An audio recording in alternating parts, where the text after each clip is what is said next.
I never thought I'd be told to pack my things in a house I helped build with my own 2 hands. But there I was, standing barefoot on the cold marble foyer of my Palm Beach estate, staring at my daughter-in-law, Melissa, and a smug man in a cheap suit holding a briefcase. Melissa's arms were crossed tightly, her mouth twisted into a grin that didn't reach her eyes. The humidity of the Florida morning was already thick, but inside the house it felt like ice. "We've already signed the deal, Karen. Pack your bags," she said with a syrupy, nauseating sweetness. She waved a thick manila folder in my face like she was swatting away a fly. "New ownership. You're officially trespassing." I stood straighter, the silk of my robe feeling like armor. I didn't yell. I didn't cry. I looked at the name printed on the fraudulent cover sheet. David Langston. My son. My only child. The boy I had raised through the lean years after his father died. The boy I had taught to be a man. "You really should have let me handle the bills earlier," Melissa mocked. "You're not exactly in a state to manage a property like this. David and I just want what's best for you. A nice, quiet facility where people can actually watch over you." She gestured at my bathrobe as if I were a senile fool who had wandered out of bed in confusion. It was 7:45 a.m. I had just finished my morning meditation. My mind was sharper than her manicured nails, but I let her believe the lie. Because in Palm Beach, the person who thinks they are the smartest in the room is usually the one about to lose everything. To understand how we got here, you have to understand who Melissa is. She entered our lives 3 years ago like a polished hurricane. She was ambitious, always leaning just a little too close to my jewelry box, always asking innocent questions about the estate's taxes. My husband, John, and I bought this land back when Palm Beach was still humble. He laid the foundation with his own hands before cancer took him just after his 59th birthday. I lived here alone for a decade and I liked it that way. Peaceful. Predictable. But then David married Melissa. Slowly, the visits became less about family and more about oversight. The real vultures started circling 6 months ago. That's when my oncologist called with the results of my last scan, remission. A word so heavy it landed on my kitchen table like a miracle. I told no one. I wanted a moment to breathe before the world rushed back in. But someone found out. Probably the nurse practitioner Melissa had befriended. You'd think remission would bring a son closer to his mother. But for David and Melissa, it was a death sentence for their inheritance. They weren't waiting for me to get better. They were counting on me to die. When I didn't, they decided to speed up the process. Started with small things. Melissa offered to simplify my life by setting up autopay for the utilities. Then came the smart assistant, a sleek white box she placed in the kitchen. "It'll remind you of your meds, Karen," she'd say. I never plugged it in. Instead, I opened the casing and found the microphone active, linked to David's email. They wanted to build a narrative. A story where I was too old, too frail, and too confused to live alone. The turning point was 2:17 a.m. on a rainy Tuesday. My printer in the hallway suddenly churned to life. I walked out in the dark, my slippers silent on the hardwood. The tray caught a single sheet face down. I turned it over. Preliminary sale agreement, Langston Estate. The buyer line had their names. The seller line had mine. And at the bottom was a signature. A shaky, malformed version of my name. It was a forgery so clumsy it was offensive.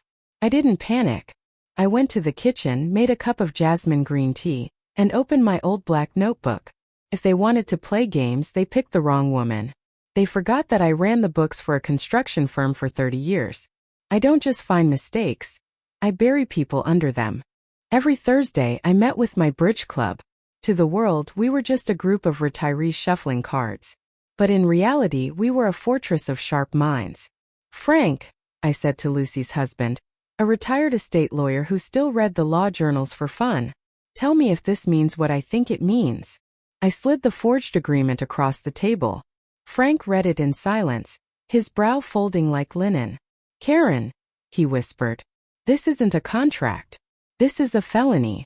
There's no notary seal, no witnesses, and this signature is a photocopy of a trace." "They've already listed the house," I told the table. "On Sanford Realty. David's old roommate, John Mercer, is the broker." The room went cold. These women and men had known me for 30 years. They had seen me through John's funeral and my own chemo. You're still the legal owner, Frank said, his voice hard. But they are moving fast. They are trying to gaslight the world into thinking you've handed over the keys. You need to hit back, and you need to hit back with everything. I invited Melissa over for lunch. No David. Just us. I wore my softest sweater and let my hair down, looking as fragile as possible. I even forgot where I put the tea biscuits. I saw the flash of triumph in her eyes. She thought the senility was finally taking hold. I've been thinking about the transition, Melissa. I said, my voice trembling slightly. Maybe a condo by the marina would be easier. Oh, Karen. That is so wise, she gushed, leaning in like a predator. John Mercer says we can close the sale in weeks. We can handle everything. You won't have to lift a finger. And the paperwork? I asked innocently. The deed? The signatures? All taken care of, she said, her greed finally overriding her caution. We used the authorization you signed at the doctor's office. It's all legal. I smiled. It was the first real smile I'd had in weeks. Melissa, I never went to the doctor last month. I canceled that appointment. Her face went from tan to gray in a split second. And more importantly, I said, reaching under the lace tablecloth and pulling out my phone, I've been recording this entire lunch. You just confessed to using a non-existent authorization to sell property you don't own. The next day the real war began. I returned from the pharmacy to find a moving truck in my driveway. 2 men were hauling my late husband's mahogany desk toward the ramp. Stop, I said. Melissa walked out of the house, clipboard in hand. Karen, we talked about this. The facility in Del Rey is expecting you by 4 p.m. Put the desk back, I said to the movers. My voice wasn't loud, but it had the weight of 30 years of authority. They stopped. David authorized this. Melissa screamed, her mask finally slipping. He's the executor. He has the power. He has nothing, I said, stepping into the foyer. I've changed the locks. I've filed an injunction. And I've spoken to the district attorney about the forgery on that sale agreement. David pulled into the driveway then. He looked hollow. He looked like a man who had realized he'd bet everything on a lie and lost. Mom, please, he started. Don't mom me, David, I said. You stood by while this woman tried to erase my mind. You let her treat your father's house like a yard sale. You didn't want a mother. You wanted a payday. I handed him a folder. This is an amendment to the Langston Family Trust. As of 9 a.m. this morning, both of you have been removed. You are no longer heirs to this estate. You are no longer entitled to a single cent of my husband's legacy.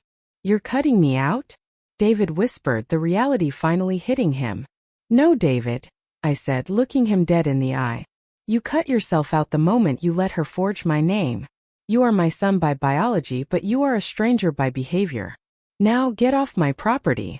I watched the BMW pull out of the driveway for the last time. I stood on the porch until the sound of the engine was gone, replaced by the gentle rustle of the palm trees and the distant sound of the ocean. I went inside and locked the door. Click, click. The house was quiet. For months it had felt like a trap, a place where I was being watched and measured for a coffin. But now the air felt clean again. I walked into John's old studio. I sat in his cracked leather chair and watched the sunset turn the sky into a bruise of purple and gold.